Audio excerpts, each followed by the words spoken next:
Everybody, we're going to go over these notes today. This is simplifying radicals, which you have covered previously. This was actually on your Algebra 1 STAR test. So we're just going to do a quick review and then we'll do some practice. Up here at the top, I have relevant vocabulary words that I just want to refresh just in case we happen to have forgotten some of them. The first one is base. Second one is exponent. Then we have radical slash root, and then inverse operations. I'm start up here at base. A base is a number that is being multiplied. I guess it's also a quantity. So let's say quantity. So it could also be a variable as well. It is multiplied. And then in parentheses, we're going to say often by itself.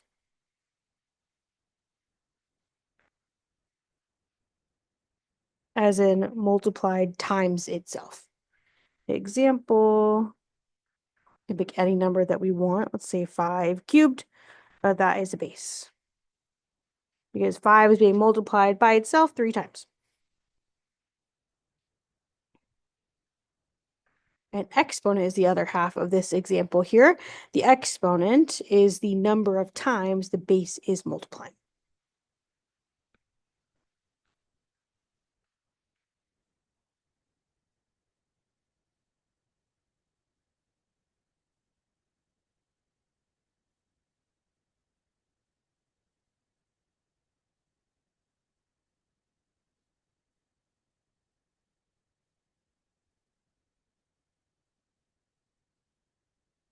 So in our original example of 5 cubed, that is the exponent there, meaning the base 5 is multiplying by itself 3 times. Our largest misconception in this kind of topic is people think that you multiply the base times the exponent, right? 5 times 3, but that's actually a pretty big difference often. So 5 times 3 is 15 versus the actual answer of 5 cubed is 125. So you can see it's a pretty big margin there of difference. Our next one is a radical or root. And it looks like this. And then that number here is the number of root that we're taking of the quantity here on the inside. So finding the number of times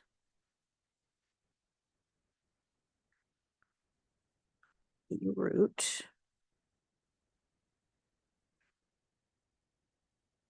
Hold on, no, I don't like that. Let's erase that. I'm sorry. Let's do, okay. Finding the number that multiplies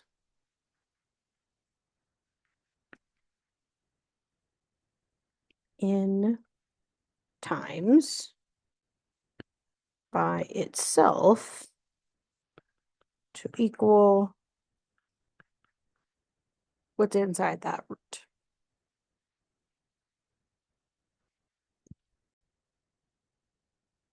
And then just to give you, I know it's not on the paper, but to give you another vocab word here, what it's multiplying by itself to make is called a radicand. So we're finding the number that multiplies in times, because we're not always going to have just a square root. It could be another number by itself to give you what was on the inside, the radicand. Example, if we have this, this is asking us what is the square root of 25? That answer is 5. So 5 multiplies by itself twice, so 5 times 5, to make 25. Here, we don't have a 2 out here. That is implied. So if you don't see a number on the outside of your root symbol right there, then that is going to be a 2 by default. If you do see a number on the outside, so I'm going to give you another example, like that. This is asking for the cube root of 8. So it's asking for what number multiplies by itself 3 times to make 8. And the answer would be 2. And then last but not least, we have inverse operations. Those are the operations that undo themselves.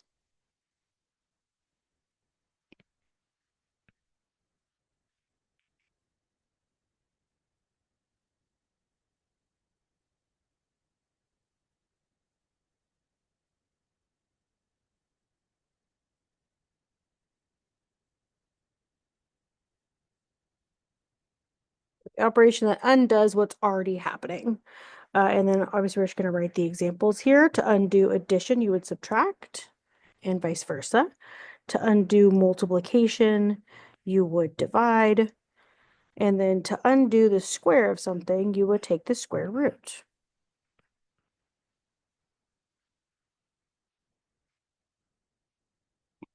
And then here are our examples. I did go ahead and just do all of them as square root instead of cube root, just because this is a review for the purpose of helping us move forward in trigonometry. And with our use of the unit circle, we're just going to work with squares, not cubes, which is why we're just looking at squares. Yes, you have previously learned how to work with cube roots and fourth roots from my understanding. You might see it again later on, but for now, we're just going to cover square roots because that's what's going to be beneficial for us moving forward in this trigonometry unit. What I want to do first is we're going to write down perfect squares. So in this little space here,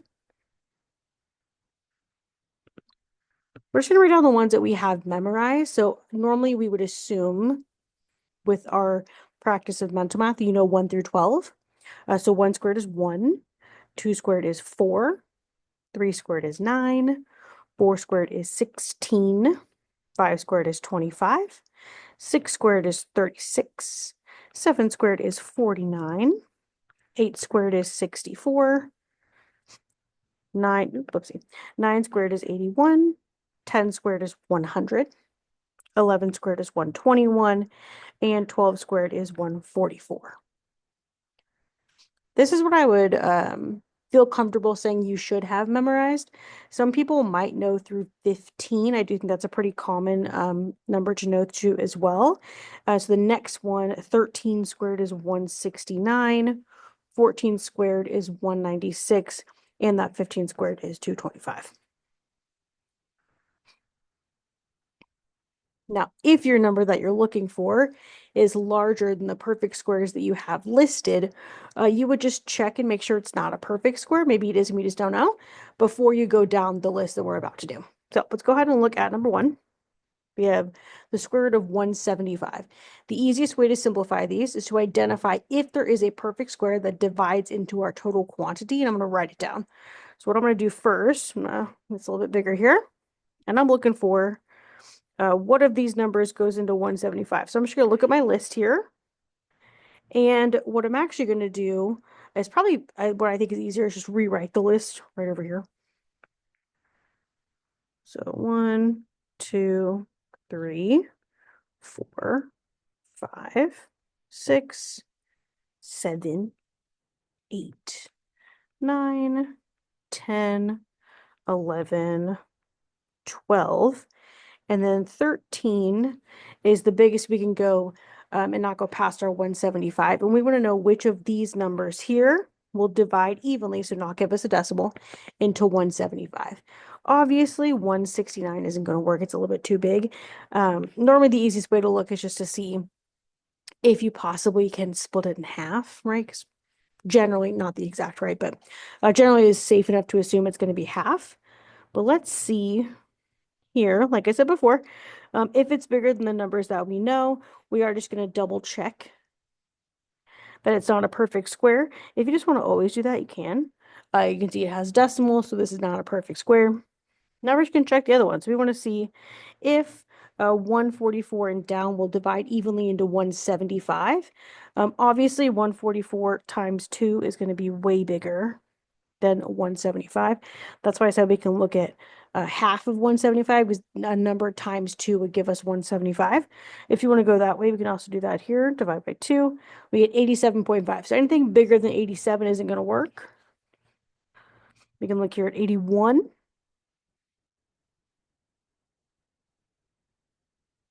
Let's see what we got there. That's a decimal. Now we'll try 64. 2.7. Now we'll try 49. 3.5. Now we'll try 36. 2.48. Oh, sorry, 4.86. Where'd I get 2.48 from? Divided by 25. Let's see if that one will go in. That one we get 7. So that one does work. I'm going to circle it. So 175 is 25 times 7. So I'm going to review what just happened. I looked at my question. I said, hey, is this a perfect square? I checked and it was not a perfect square. So then I went down my list of perfect squares that I have written down here. And I checked all the perfect squares to see which one will evenly divide into 175. It was 25. So I wrote down what multiplies to make 175, which is 25 times 7. The reason I'm doing that is now I can split this up. So the square root of 25 times 7 is the same thing as saying the square root of 25 times the square root of 7. They can each have their own little radical sign there. And then we can simplify this one. So we know that this is a perfect square. We want to say, well, what's the square root of 25? Is 5. So instead of saying square root of 25, I could just say 5. And I know, because I've already been through the list, that this is not a perfect square. This cannot be simplified. And I know it can't be simplified because I already figured out what could be divided out right here. And that's the answer. Now, if you don't want to go through all this writing right here every single time, you don't need to. You can write it out once like we have up here at the top of our paper, then just go down the list on your calculator. That works as well. Let's try again. We got 240. 240 is bigger than our list, so we're just going to see if it's a perfect square. Is a no, it's 15.49. So now I'm going to go down the list and see. Remember, it makes most sense logically to see what is half of 240 and see what's less than half of 240. Just because if it's more than half of 240, it won't divide in evenly anyways, because it'll be too big. So let's see what's half of 240. 120. So anything above 120 probably wouldn't work. I'm not going to cross out our list here. I'm going to do it with my little pointer thing. So none of these will work. So I'm going to start at 100 and work my way down. What I'm going to do is write it again. I just like writing it, to be honest with you. You don't have to do that if you don't want to. Again, you can go off the list at the top. But I just find this helpful, personally. So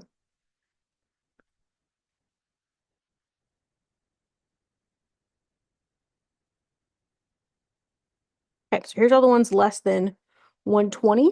Remember, the reason we did 120 is it's half of 240, and anything times 2 would be bigger than 240. Would make sense to try to see if it'll go in evenly. So here we go. Let's try 100.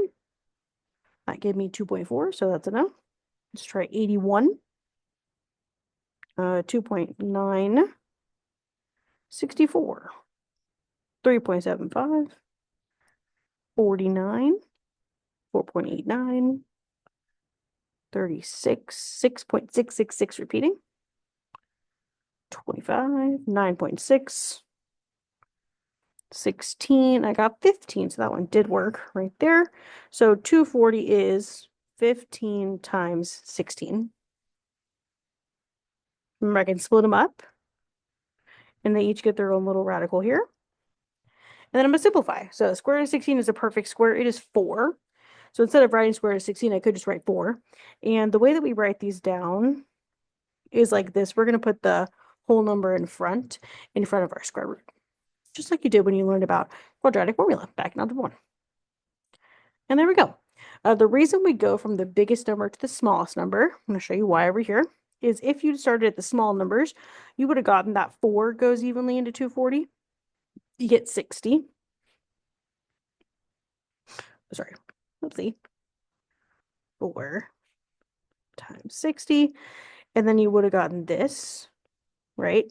And then you would have gotten to here.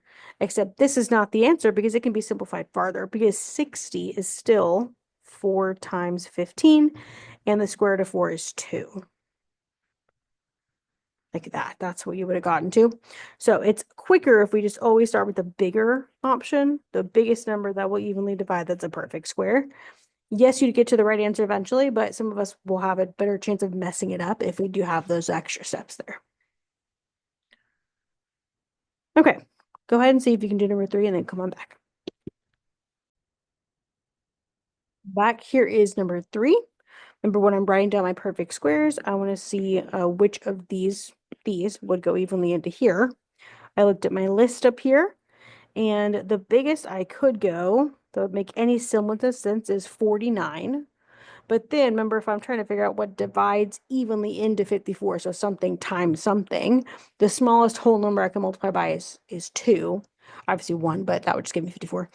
So if I did times 2, it had to be half of 54, which is 26. So it didn't make sense to do any numbers bigger than 26. Oh, I wrote 36 too, sorry. So it only makes sense to check these anyways. And when I did that, I found that 9 goes in evenly, 9 times 6. Then I split them up because they each got their own little radical. And the square root of 9 is 3. Good. This next one I want to talk about together. So we have 343 here. It is way bigger than the numbers that we've been using up to 225 here.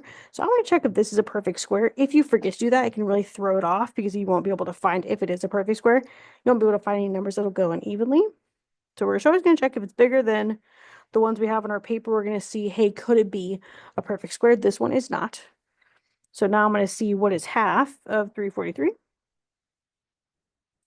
It's 171.5. So I'm looking for the ones that are less than 171. So you'd start here and work your way down from there. So I'm going to let you finish that. I just wanted to remind you that if it's bigger than what we have, we always want to double check and make sure that it doesn't have a perfect square. So go ahead and finish this one, pause, and then come on back.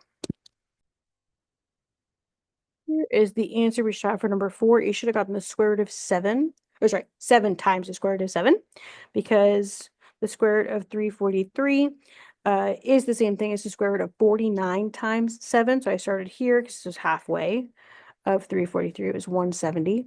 And these are all the ones that could make sense. And I just went down the list. I did 343 divided by 169, 144, 121, 100, all the way down. So I got to 49. And I got this right here. Then I split them up. And I just solved this right here. The square root of 49 is 7. Okay, I think let's finish off the page. Just a warning, number 6 is going to be a couple steps just because it is so large. And then so when you're done with 5 and 6, come on back and check. Here is 5 and 6. Let me close my calculator there. There we go. So this one I think is interesting because when we were going through, obviously we tried the square root of 288 first, didn't work. And remember, we're always going to divide by 2 to see how big up our list we need to go. And we actually found that 144 is exactly half of 288, so that gave us the answer. So 144 times 2, and the square root of 144 is 12. So it was 12 times the square root of 2. Number 6, this one is a little tricky. It does have a lot of steps. So when you're going here, I did obviously square root of 4,000, didn't work. So I listed out my whole list and started here and worked my way down. And I got to 100. So 100 times 40 was 4,000. The square root of 100 is 10. And that got me to here. But then I noticed right there, see, that this could be divided by another perfect square, 4. So I did that as well. 4 times 10. So I broke this into the square root of 4 times square root of 10. Square root of 4 is 2. So out here I had 10 times 2 times the square root of 10, and that would give me 20 times the square root of 10. This one is a little bit faster if you happen to know, which I find helpful personally, your roots of your like tens. So 10 squared is 100, 20 squared is 400, 30 squared is 900, because then I was able, if I wasn't doing the question with you here, I would be able to tell you off the bat that this is that, because I just have these ones memorized. So if you ever want to go about and, just another mental math trick to have, it helps to memorize the 10s, 20s, 30s, 40s. And the way you can do that is you're just gonna look at the number in front, right? So 20 squared, 2 squared is 4, and then you have this many zeros, right? So if I do 30 squared, 3 squared is 9, and then this many zeros. If I have 40 squared, 4 squared is 16, this many zeros. And that works all the way up. And there you go. Okay, let's do, what do you want to do, 2 at a time? Or we can do 4 at a time. Let's do 4 at a time. So do these 4. Let's start. And okay, and then come back when you're done with number 10, and then we'll check them. Here are the first four on the page, 7, 8, 9, and 10. Like I said before, I'm personally like to write them. Again, you don't have to write them if you don't want to. If you can look back at this list we have over here and just reference back to that every time, you're welcome to do that. But I'm just writing down up to halfway because that's what makes logical sense when we're dividing. For number 7, I got 100 times 2, square root of 100 is 10. For number 8, I got 16 times 7. Square root of 16 is 4, so that give me 4 square root 7. For number 9, I got 81 times 2. Square root of 81 is 9, so 9 square root 2. And then number 10, this one, the only one that was small enough was 4. That's why my list just says 4. And 8 is 4 times 2. Square root of 4 is 2, so I get 2 square root of 2. And we're actually going to stop there. The rest of these we're going to do together in a couple days. So I'll come back with the video of that later. So have a great day. Bye.